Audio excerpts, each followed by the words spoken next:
Hey everybody, welcome to another video I'm making. Today I'm responding to a question from a user that was asking, do you know how to set it up so I can access it through my app while I'm out of the house? It won't connect if my phone isn't on the same network. So thanks, DeadStrokeYT.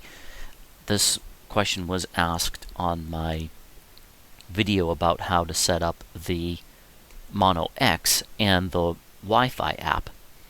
And so I, spurred by this question, I did a little digging and I thought it was worthwhile posting a video. So to get into kind of the meat of what this question is, first we have to break some of this down. So we're going to get into what this question is, what it means, can it be done, and then some of my recommendations and steps going forward.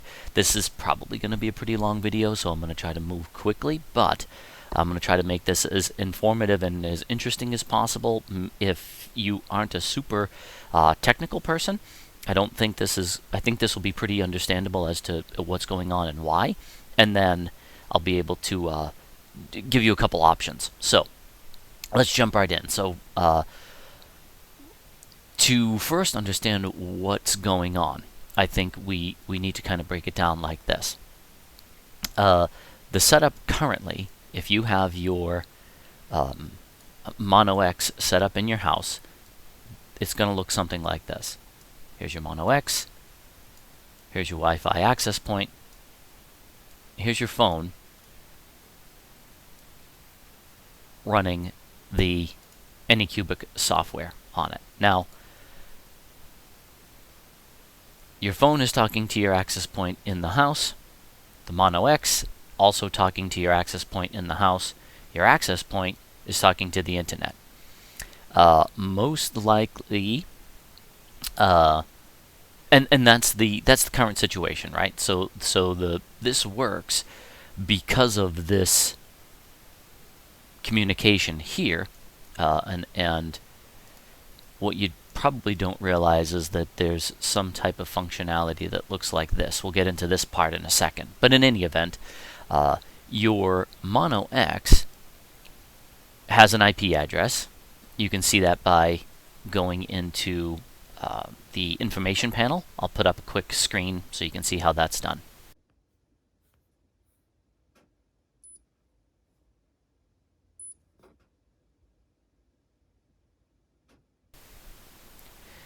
And your phone also has a address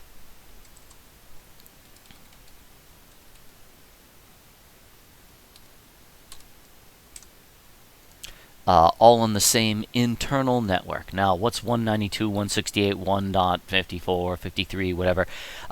Actually, 192.168.0.0. That's a reserved internal address. We can not get into that for the purpose of this. But in any event, right now, these two devices are together in your home, and they talk to each other through this access point. They don't actually have any knowledge of the internet. This, you could probably just chuck that, right? You wouldn't even need the internet to facilitate this conversation. If you just had these three pieces of hardware set up in your house, a Wi-Fi access point, your phone, which is connected to the Wi-Fi access point, the Mono X, which is connected to the Wi-Fi access point, no internet whatsoever, this would still work.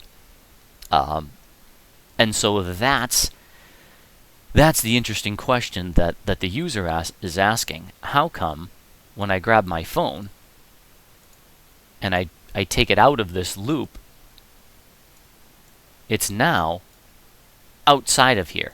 When you bring your phone out, let's take a look at what that would look like. So we have our internet. We have the Mono X. It's happily sitting in your house. It's connected to your Wi-Fi access point. And you have your phone. And let's talk a little bit about this little piece right here, which is some firewall functionality. and then we'll talk about your phone in just a second. So, setting this back up, the Mono X is happily talking to your Wi-Fi AP, which is talking to the internet. And this has a internet address, internal sort of LAN address. Let's call it 192.168.1.53. It could be anything. Yours is likely very different than this. I'm just using an internal address as an example. And this is all having a happy conversation right here, like this. Right? Now, if you take your phone, which is here, as we showed in our previous diagram, if you take your phone outside of the house, it can't get into here. Actually, that would be terrible, right? That's sort of Internet Security 101. You don't want you don't want traffic, from the outside coming through here into your home, right? That's how these things are done. So then you think like, well, no, you're wrong. I have plenty of apps that can, if you have a Ring or a Nest or one of these other things, how are those things working? I can sort of describe that in a second. So suffice it to say, this is your home internal, only talks to itself. The internet has no knowledge of these internal addresses. This is 192.168 and 10 and some 172 addresses, not all of them. Networks are specific, internal, will not route to the internet. That's a network conversation for another time.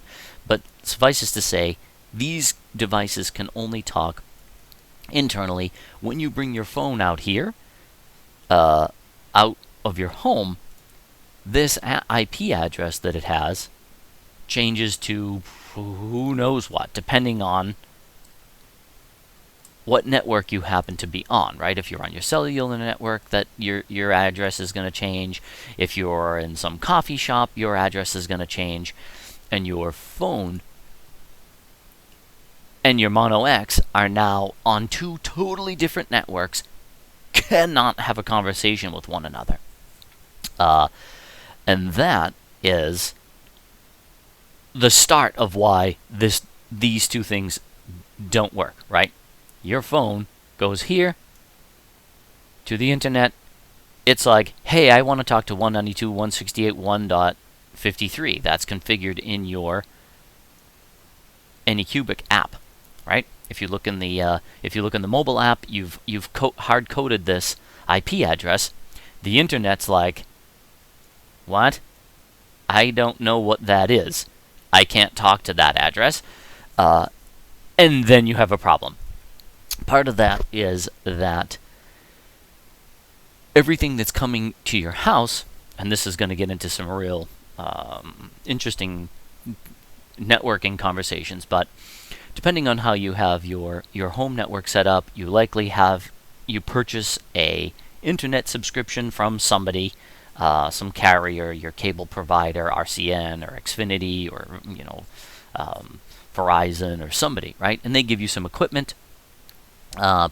Potentially you have your own access point, or you rent some equipment from them.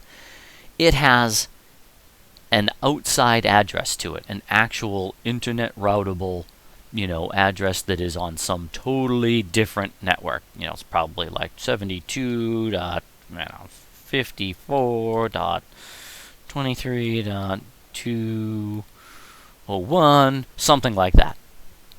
Right? It's got some internet routable, I don't know what this address is, I'm making this up. So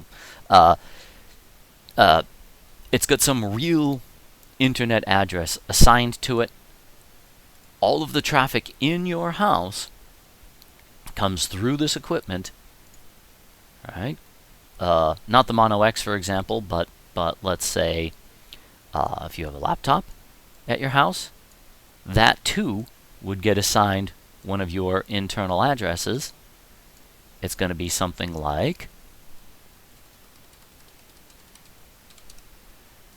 something that matches this. 192.168.1.52.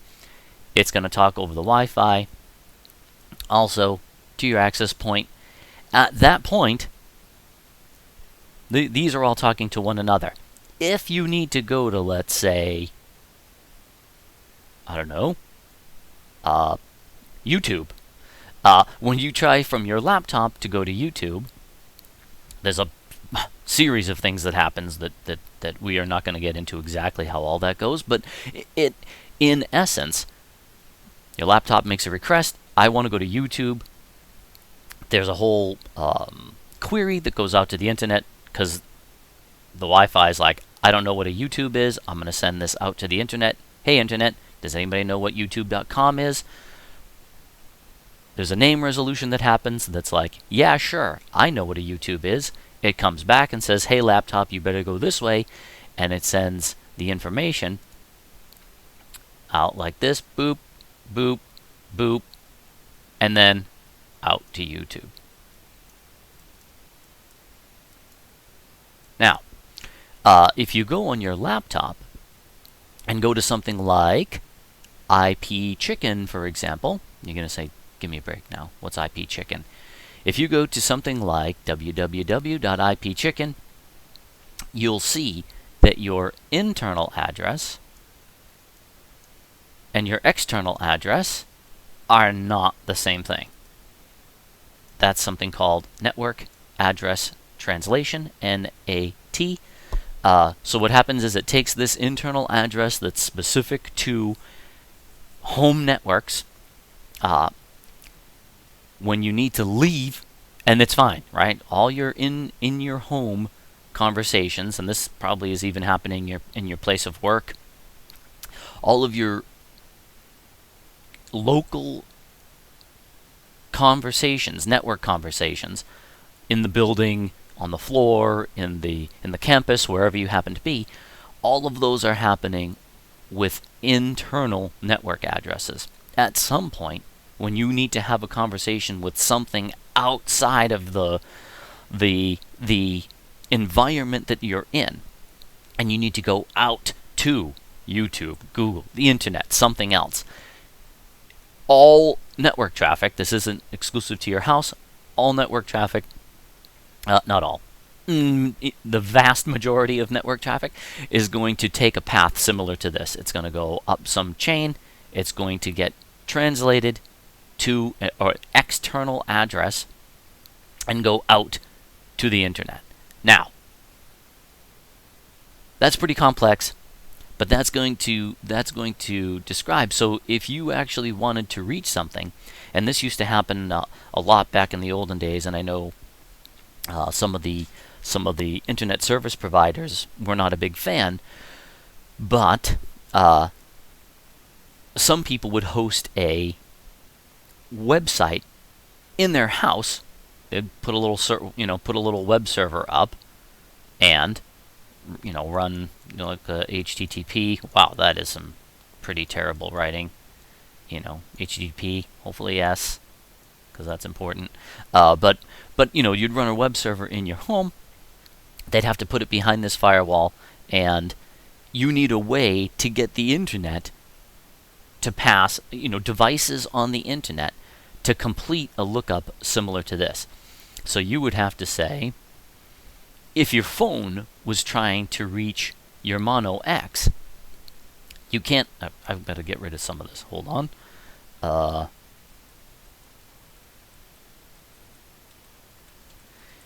If you wanted your phone to reach the Mono X,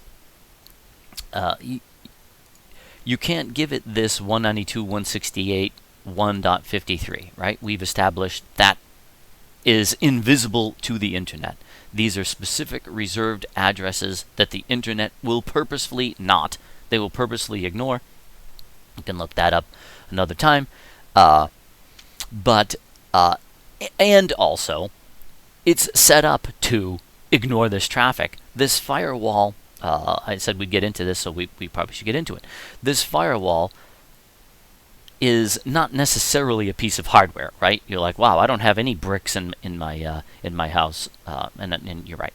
So by Firewall, this is a function, not necessarily another physical device. It's a feature that's probably installed on either the Wi-Fi access point / router. You may hear the term router. That's routing the traffic in and out. That's what's saying. The routing functionality is what's saying this wants your laptop wants to go to YouTube. I need to facilitate that conversation between YouTube and your laptop. That's routing, right? And that's when it will take your information, translate it to this other address, send it out to the internet. So this firewall functionality is also blocking incoming traffic, right? In order for traffic to come in, it's okay. We've been talking a lot about traffic going out. In order for traffic to come in to talk to any of your devices here, something has to be listening. Hello, I'm going to respond. That is also happening on this firewall. So your firewall is set up to say, on your home, there's a lot of likely built-in rules. If you think about firewall rules, there's a lot of rules that are likely automatically baked into your firewall. And what that is saying is, I'm going to let traffic out. I'm not going to let traffic in. And that's the bare bones sort of nature of this firewall functionality. You know, in more sophisticated networks, this is likely a totally separate piece of hardware, or hopefully, multiple pieces of hardware in more sophisticated networks. But the functionality is the same, and that those features are happening likely on the gear that you're renting from your internet service provider. Probably it's happening right on your Wi-Fi router, which is doing routing, firewalling, and it's an access point. What access point means is devices can talk to this. Sort of that very first, information that we discussed. So that's the access point functionality.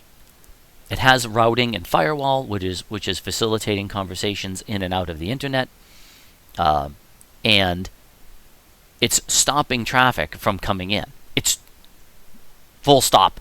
That's the job, right? Or else you'd have people running all over your home network, who knows what, potentially, if it wasn't blocking this type of incoming traffic. Okay, now, is that to say you can never have incoming traffic? No, that's not true. People used to do some, you can set up certain inbound traffic. You'd have to get into these devices, either into your access point or into this gear here, and intentionally route some of this traffic inbound. Would I recommend that? Probably not. But, so, back to the user's question. Can this scenario be done here? Can I take my phone and go to the internet and use it and have a conversation with my Mono X? Can it be done? Yes. Here's a couple of ways that I think you could do this. You could, potentially, get the Anycubic mobile app and run it in an emulator. What's an emulator? An emulator is a piece of software that would pretend that it's a mobile phone. So you get emulator software, you run that emulator software on a computer that's on and awake and in your home. Then what you could do is set up some kind of remote protocol. You wouldn't be using the local at this point. You could set up some kind of inbound connection where from your phone you can remotely connect to this machine this machine is running the Anycubic app. The Anycubic app can talk to your Wi-Fi. Your Wi-Fi can talk to the Mono X, and that would work. But you'd have to set up something which is called RDP, inbound remote desktop protocol. But so can that be done? Yes. Do I recommend you do that? No. Because you're inviting traffic into your private network, which is sort of, I would say, not recommended unless you have really strong security, passwords, these kinds of things. Now, you probably could just turn this on and off on demand if you wanted to, and keep it fairly secure. There are ways to set up the security so that you could do that. But still, you're inviting traffic into your private network. Not necessarily recommended. Okay, so that's the RDP method, and you're running. So you would get the app, download it from probably like the Android store, grab an Android emulator. I'm saying Android because it's a little easier than iOS. I think there are more free emulators for Android than there are for iOS, and it would give you probably a little more flexibility. Anyway, run an emulator, then run the Anycubic app on an emulator, and leave all that here, and then just remote to this machine, and then use this software and talk to the Mono X. That's probably the best way to set that up. I think you'd need something called dynamic DNS, most likely, which means you'd have to grab this address, probably attach some port number to it. The default port for RDP is 3389. That's not super secure, by the way. I'm not recommending this. I'm just letting you know. And you'd have to say, hey, Firewall and home equipment, be listening for incoming connections on this port, and when they do, pass them over to this machine, right? And then you can control this machine from your phone. There's you can get an piece of RDP software. You can connect from your phone through your internet. It'll do the translation back. This will translate the address again from the outside address back to the inside address. You can use this desktop just like you're using this desktop, fire up the emulator, fire up the Anycubic software, and do that. That's a possibility, not recommended. Okay. The next thing you could try, potentially, and let me just get rid of some of this. The next thing you could try, potentially, is trying to get the Mono X to talk to the internet. Now, that's a whole interesting story. So here's what I did. I took a deep dive into the Mono X. And of course, being a computer person, the first thing I tried was I went to my Mono X. I grabbed the IP of my Mono X. I said, and I was like, huh, okay, I can ping it. That's cool. Ping is just a command that you can send that says, hello machine, are you listening to me? And it says, yes, I respond, yes, I respond, yes, I responded, yes, I responded, with 32 bytes of information. Here's how much time it took. Okay, fine. So this says, I can touch this machine. Obviously, it's responding to ping, so it's listening to more than just the app. So I'm gonna put all this back together. Actually, let's pop back over to this because we're having this conversation again back in the house. So all of this is happening in our home, and we can see that our Mono X is responding to not just traffic from the phone app, but traffic from something else. So then I said, okay, well that worked. Let's try this. What if I go in a browser and I say 192.168.88.102? Well, what do you know? It's running a web interface. This is when things got interesting. So now I've got the, and there's a password on this. I'll let you figure the password out. It's not particularly difficult to guess. And this will give you the module hardware address, the version of firmware that it's running, the mode that it's running in, and some other information. You can see in here some of the commands that you can pass to this. It supports a whole lot of interesting information, including like an HTTP client, WebSocket. You can do a lot with these, this chip that's here. And I was looking and I'm like, what is this search port and search data and some of these other things?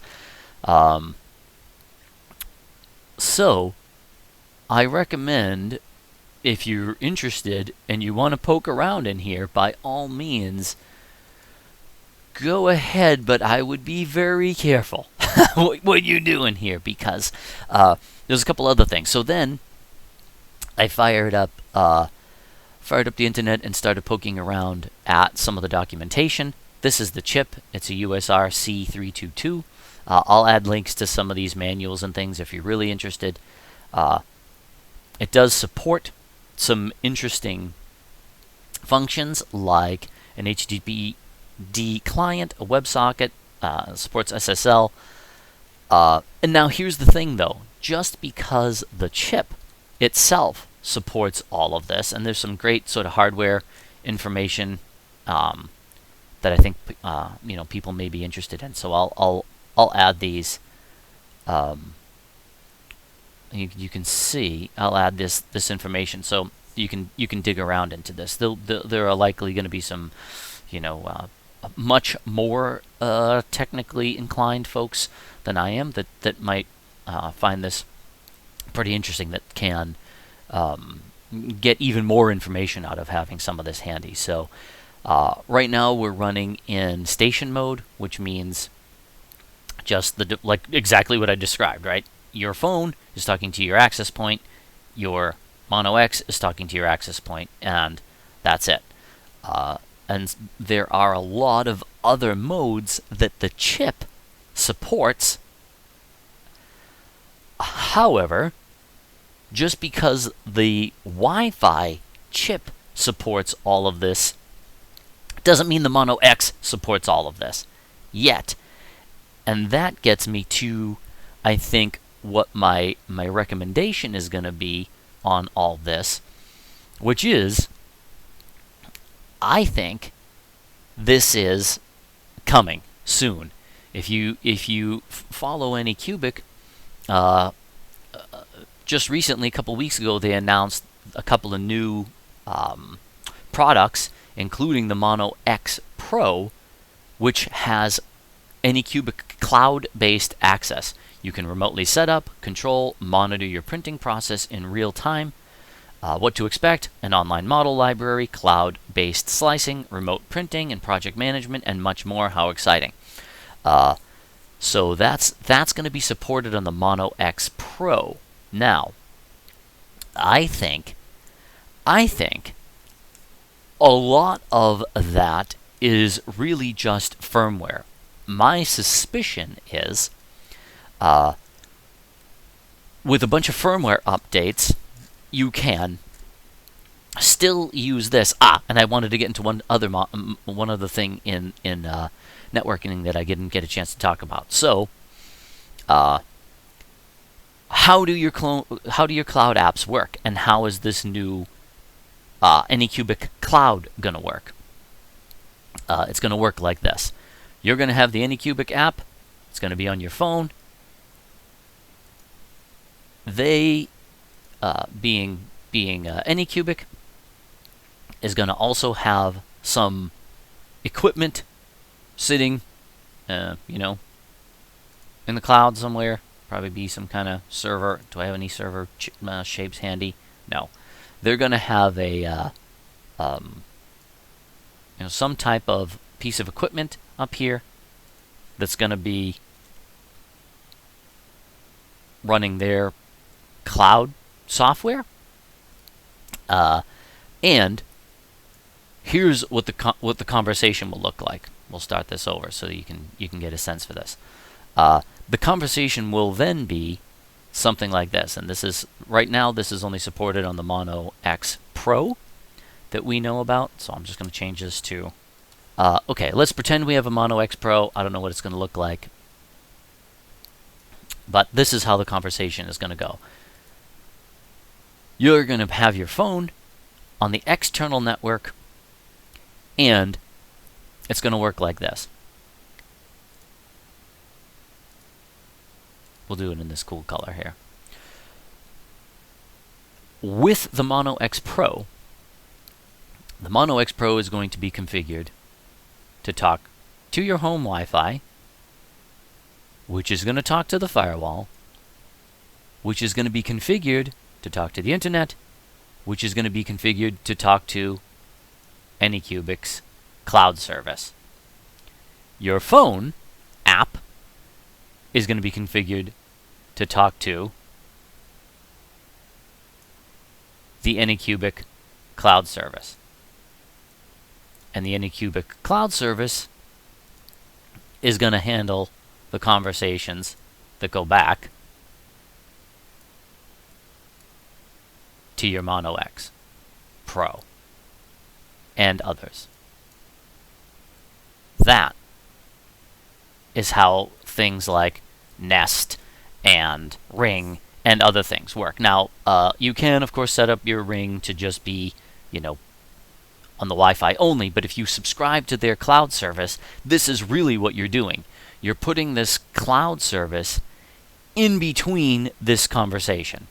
And this is the real crux of how these cloud things work. This is how you're able to maintain this security. This cloud software is facilitating this conversation. You're not actually taking your phone.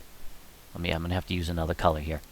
You're not actually, when you're outside of your home, your phone isn't going straight to the Mono X.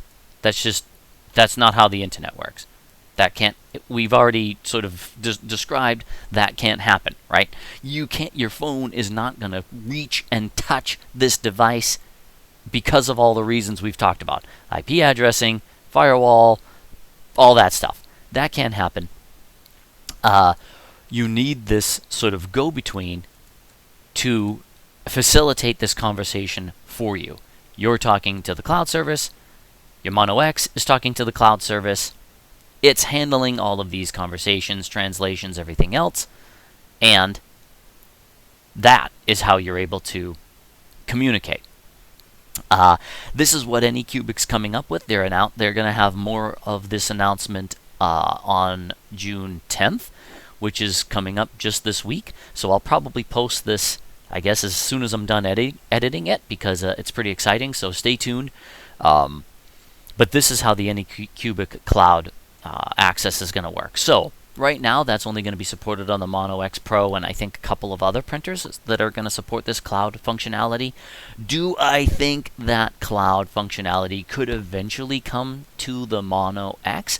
I think it would only take a firmware update to do this, because as we see, the chip here is pretty sophisticated and will support a lot of commands, including internet connectivity in a lot of ways. So I think the Mono X will be able to be part of this conversation. Will Anycubic support that? I don't think so, because it's one of the new features to drive customers to the new product. But and maybe there may be other hardware or like instruction and motherboard changes that would need to happen. But I think in essence, what's going to happen, what's really happening is, even with the Mono X hardware, I think it can support the commands to do this. I really do. So we'll have to watch this space to see if Anycubic will make this cloud access backwards compatible. I don't think so right away. If they're going to, I don't think it's going to be anytime soon. I think they're going to use that as here's our cloud-enabled line of tools, line of printers, and then these are going to be sort of the non-cloud enabled ones. But if they charge a fee for, if they're charging a fee for this, then I wonder if they will eventually let Mono X people into this cloud platform. So I think that's TBD. I would say it's a possibility because, yeah, I think if there's a fee involved, then I think that's another avenue to make money with already devices on the market. Then I can see them being motivated to do that.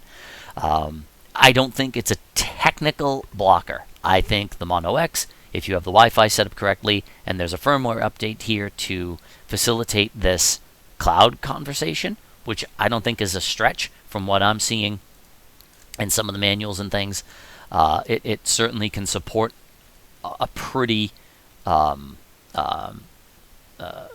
array of modes and commands. I think it's doable. So that was a really long answer for someone to say. When someone asked, "Can I do this?" I would say yes, no, maybe in the future. I would not. I think it's probably possible. I think the most achievable way is to run an emulator on a local machine in your local network and just set up an RDP connection and RDP in and control the printer that way. That's not quite the same as connecting with the native Anycubic app and talking right to the printer. That would be a lot more difficult to accomplish because you'd have to get this Mono X. Talking on the cloud somehow. You'd probably have to change the IP address on the app to an external address with a port number. I don't know if that's going to support that. I don't think the app supports a port number. I haven't tried. The convention, if you're really going to try to do something like that, you'd have to give it this, I don't know, my imaginary 72.54.23.201 colon through 389 if you're using the default RDP app, or I think the Mono X is running on port 6000 actually, and you'd have to allow port 6000 through the firewall. You'd have to tell your firewall any connections that are coming in on port 6000. Well, we're getting into some real tech here, but any connections that are this will be listening on port 6000. It'll say anything that comes in on port 6000, I'm going to send to the Mono X. And change the networking to talk to this. And you can do that mapping on your firewall, but again, I don't recommend it. You're inviting sort of traffic here because you're opening this to like the world. It'll be listening all the time and saying, hey, I'm able to take connections. So if somebody's doing a bunch of port scans, looking for things to attack, they could attack this, and I don't know what. If when your Mono X is just powered off, this probably wouldn't be too much trouble to have this listening. You would only be sort of inviting people to try to break things, maybe laterally, and it's a pretty, on the grand scheme of risk, I think it would be low-ish risk to do this, providing you've got pretty decent security in place. But again, I'm not positive that the app is going to support this type of convention. I think if you give it this address, I think it's going to naturally try to talk on port 6000 anyway, so that could work. You'd have to tell your firewall anything that's coming in on 6000 pass to the Mono X. And it might work, but I'm skeptical that it'll work. It would be up to the functionality here for that to iron out, and I don't think it's going to work. I don't think the app is designed to handle this type of like network address translation. I think this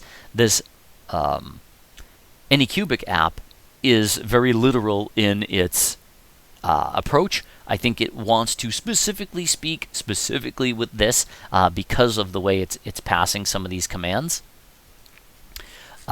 It's going to try to establish there's a certain command connection here, and I don't know how well that is going to behave with having this address translation happen. So I don't think that is a very practical path. Someone's willing to try it. I would rather not. I also don't think it's. I just don't think it's going to work. But it is a potential. Could it work? Maybe. That's a maybe, but I'm giving it a low probability because I think it's more of the function of the app, not a function of. I think it's technically achievable. I don't think the app supports that. Okay, but I do think a realistic and higher probability avenue is the other setup we talked about, where you can get RDP running on your phone. You can set up an RDP connection, get into another device that's running an emulator that's running the app, and have that conversation happen internally. That would essentially mimic the internal conversation. You're just happening to control that remotely. That does seem possible. Again, don't know why. You'd have to be pretty motivated to do that, I think, because again, it's kind of a complex setup. But I think that has a much higher probability of success. RDP is a known thing you can set up inbound. You can set up a machine inbound to listen, and then the emulator part, I think, should work. I don't see why it wouldn't, because you would just have assign an IP address to your emulator, to the Anycubic app in the emulator, and have that talk to the Mono X. I think your best bet, though, is seeing if Anycubic themselves will allow Mono X functionality to their Anycubic Cloud. This is likely forthcoming. I would think, especially if they're going to charge some kind of subscription for this. I doubt, even for Mono X Pro users, will it be free?